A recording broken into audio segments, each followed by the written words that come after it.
In the previous video, I talked about how the word Gothic evolved from having a purely historical meaning to having a more aesthetic meaning. But what exactly is the Gothic aesthetic during the Romantic period? To start with, as I've suggested, Horace Walpole created a number of conventions for Gothic narratives, which were refined by Anne Radcliffe in the 1790s, as well as many other writers. Just to give a brief shorthand of the kinds of things that fell into the Gothic novel. We have haunted castles and monasteries, or really enclosed spaces of all kinds. So anything that has that sort of claustrophobic, creepy effect. We have villainous, passionate aristocrats and monks. Typically, the villains in Gothic novels were aristocrats, suggesting a class-based suspicion, which ties into the revolutionary politics going on at the time. These villains were also often fathers and domestic tyrants, so they may have been villains on a political level, but also on a private level. Fathers, for example, who would not allow their daughters to marry the man of their choice.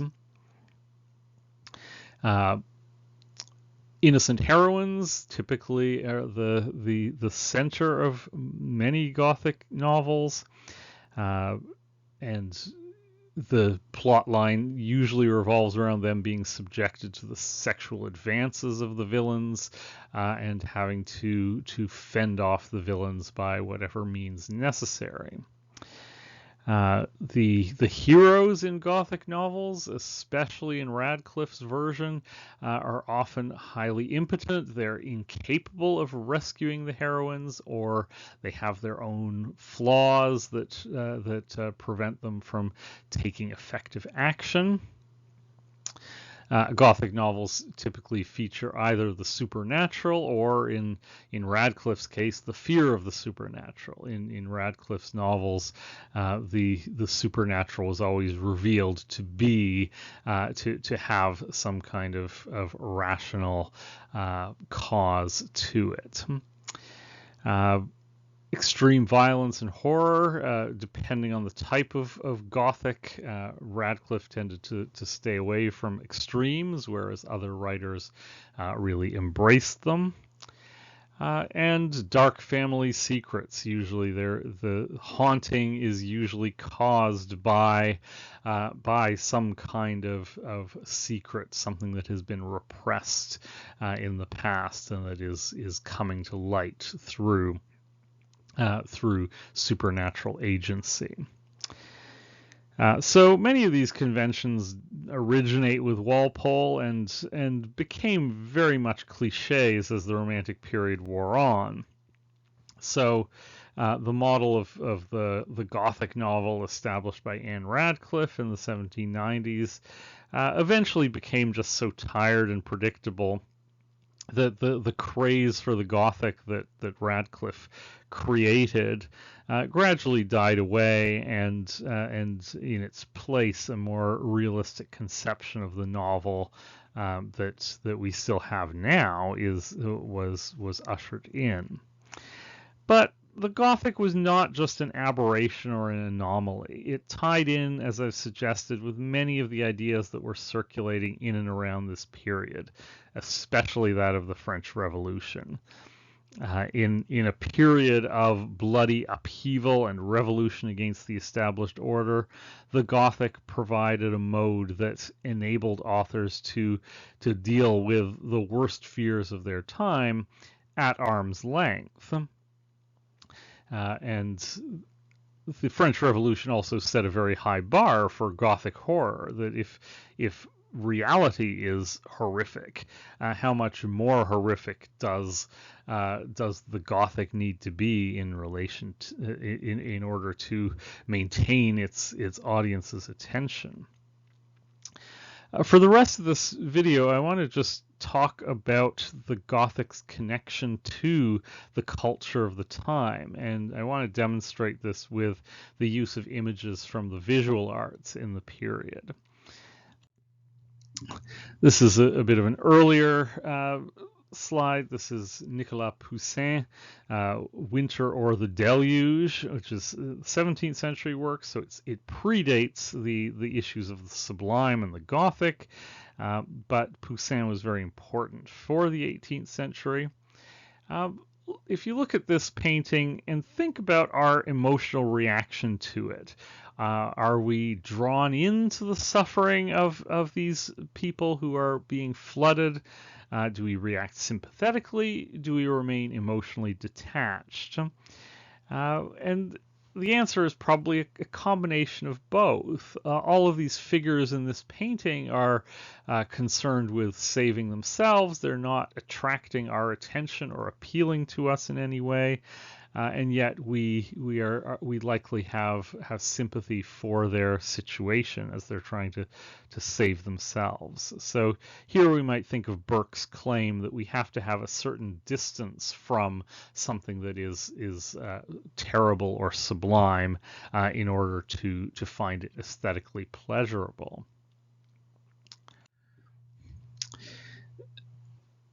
Giovanni Piranesi's Carceri d'Invenzione were created in the mid 18th century, which is, so the date is significant here. That Piranesi was working around the same time as both Edmund Burke and Horace Walpole, so this is very much contemporary with their senses of the sublime and the Gothic. So this is one example. And this is another. These are essentially imaginary, nightmarish drawings of prisons designed to produce an effect of inescapable enclosure. Piranesi employs strong contrasts of light and dark, and the massive scale of the architecture dwarfs any human beings in the pictures. You probably can hardly notice human figures in these images. Piranesi focuses on the physical space of the prison in order to create the effect of the futility and insignificance of human life. Notice how often these staircases and walkways just seem to go nowhere. And this is a sense very much shared by the Gothic, which often depends on ancient Gothic buildings such as castles and monasteries to produce that claustrophobic effect. Although, as the Mary Robinson poem we're reading will ask us, why exactly is a haunted castle more scary than a haunted beach? The answer here would be precisely in that sense of that feeling of enclosure and being contained and unable to escape.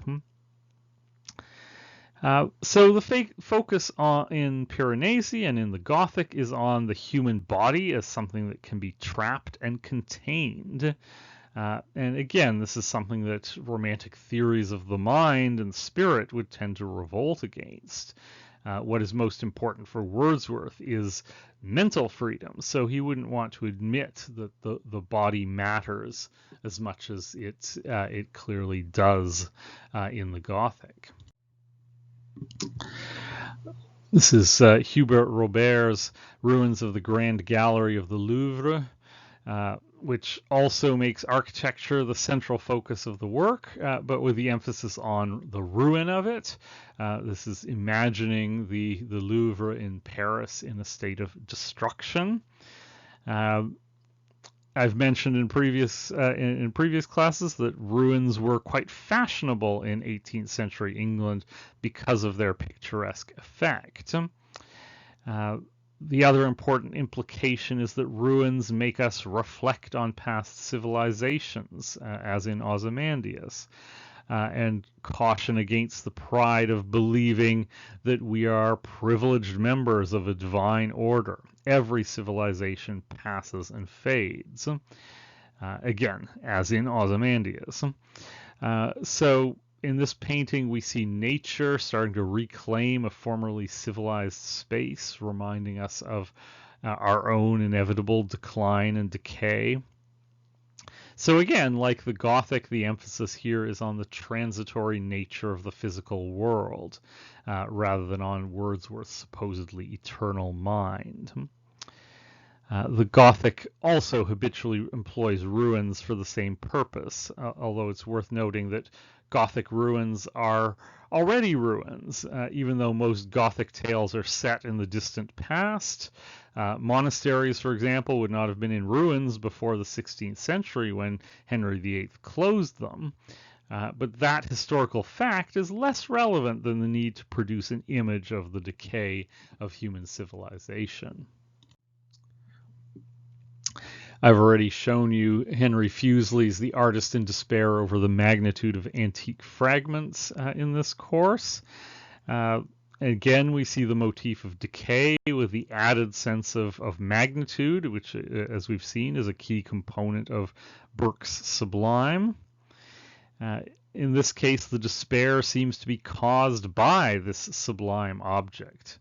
If the ancients were literally and figuratively massive, then what does that say about us, dwarfed by comparison to them, yet subject to the same inevitable process of decay?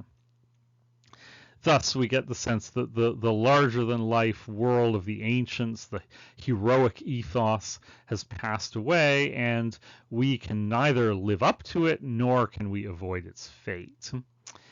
This also echoes the Castle of Otranto, which features a number of absurdly large, disconnected body parts which haunt the villainous Manfred. This obsession with the past in Walpole and throughout the Gothic often stems from, even as it conceals, an anxiety about the present.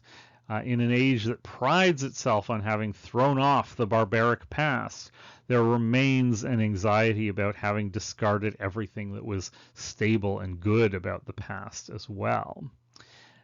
The feudal system, for example, may have exploited the peasants, but at least they had a place, which we see in a number of the works on this course as well. The Industrial Revolution, as Wordsworth illustrates in some of his lyrical ballads, has displaced many people who formerly had ties to the land. So this new industrialized world promises a better future, but there are real doubts about whether this can be delivered. So the Gothic response to this then is to demonize the past. Its villains are the products of an archaic order, even as it indulges in a nostalgic idealization of its ruins. Henry Fuseli, again, this is called The Nightmare and is one of the most commonly used images to illustrate the Gothic. Picks up on a number of typical Gothic motifs: the innocent female symbolically clad in white, menaced by an unknown terror who is literally a weight on her chest, perhaps symbolizing some unacknowledged or repressed evil within her, and even the horse behind the bed looks demonic. Another typically Gothic effect is the way that it raises questions about levels of reality. If the title is The Nightmare, whose nightmare is this? Surely not the sleeping woman's, because we can see both her and the demon in the picture. Unless she is asleep somewhere else and this is what she's dreaming of, or perhaps someone else is having the nightmare about her. The Gothic thrives on these indeterminate states where one can never be sure what one sees has a determinate external reality, whether it's a dream or an illusion, or simply a tale told by someone else. So this is, again, a somewhat ambivalent device. On the one hand, by framing its fictions as dreams or exotic tales, the Gothic is able to assert its independence from the realm of reality and thus disavow any real threat. You can always fall back on the fact that it's just a dream. On the other hand, this kind of blurring is precisely the way that the Gothic undermines conventional middle-class subjectivity, making its readers question the solidity of their own world. It may be just a dream, but having that dream may make you question whether your own reality is as solid as you think it is. The question is, what sticks with you after you've read the text? Is it the horrific nightmare or the act of waking up and finding everything to be just as it always was? So, for example, as I've mentioned, Anne Radcliffe's novels always featured a rational explanation for anything that seemed to be supernatural. And while her novels were very popular at first, she started to attract some harsh critics as readers got wise to the formula and realized that now all her novels would follow the same pattern, which was maybe attractive when one didn't know how it would be resolved, but less so when you knew that there was always going to be a rational explanation. Francisco Goya's The Sleep of Reason Produces Monsters. This isn't exactly a Gothic work, but it may as well be the slogan of the Gothic, which emerged at precisely this time in history. At precisely the time in history that the most absolute claims were being made for the power of reason. Reason was supposed to be able to explain everything, but the Gothic is interested in those moments when reason appears to sleep, the things that reason can't explain, no matter how hard it tries. Goya here emblematizes this, as the human figure has clearly been engaging in some kind of rational studies, but has dozed off and is subject to haunting by all kinds of strange monsters. This points again towards the inability of reason to contain the horrific and irrational elements of the world.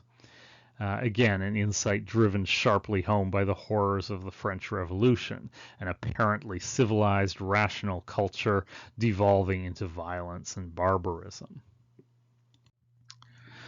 Again, Goya, Saturn devouring his children. This is a later work by Goya that speaks to the impossibility of repressing the horrors of human life. It signals the origin of humanity in a vile and monstrous world of primitive gods. This again shares with the Gothic a visceral sense of the animality of the human condition, its physical embodiment. Joseph Wright's Experiment with an Air Pump is, again, not a particularly Gothic painting, but does dramatize some of the implications of the Industrial Revolution and Enlightenment reason.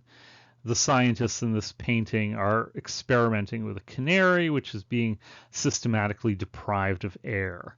The young girl, you can see, looks on with horror while her guardian shields her eyes entirely. The scientists themselves have a more dispassionate gaze as they look on. While the horror here is conducted under the auspices of science, the positions of victimizer and victim echo Walpole's novel, with the male scientists willing to sacrifice a living creature for their curiosity, and the female observers victimized by the horror that they are forced to witness. So again, this painting calls attention to the horror implicit in reason and scientific progress. It's a point that's made further in Philippe de Lauthenberg's Coal Mine at Night, which makes the product of the Industrial Revolution appear as a hellish place intruding on the landscape. Again, this echoes the Gothic in suggesting that the world is not the idealized world of the natural world of the Romantic poets, but an infernal one of human creation. Joseph Wright's Eruption of Vesuvius also represents a seemingly infernal and sublime landscape, except in this case, it's a natural one. So this painting is, again, like the Gothic, raising questions of the benevolence of nature. Is nature indeed simply the nourishing force described by Wordsworth, or does it threaten human life, as in this landscape? Or in a less sinister way, does nature simply dwarf the human and make human affairs appear insignificant, much as the pictures of ancient ruins do? Despite the title of this painting, the Monk by the Sea, the focus here really is not on the monk, it's on the vast space that surrounds him. You can probably hardly see the monk at the bottom of the painting there. This reflects the monk's own point of view. As a contemplative figure, he's clearly observing the vast expanse and reflecting on his littleness in relation to nature. And finally, Caspar David Friedrich's Wanderer Above the Sea of Fog. By contrast, here we see a climber seemingly mastering nature at the top of a peak, looking down. We see the world from his perspective. But it's also a very tenuous perspective. The mastery is undermined by the fact that he doesn't seem to have any safe place to step. He too is threatened and overwhelmed by his surroundings. Thus, through these images, I hope to have shown that the Gothic is not simply an isolated literary phenomenon, but that it takes part in a number of discourses that were current at the time throughout numerous different aspects of culture. And that the Gothic aesthetic is shaped by its participation in all these discourses. And I've hoped to have suggested also these concerns with the unspoken underside with the ideals of reason, religion, and nature were not simply confined to a few Gothic writers, but had in fact achieved a wider cultural currency.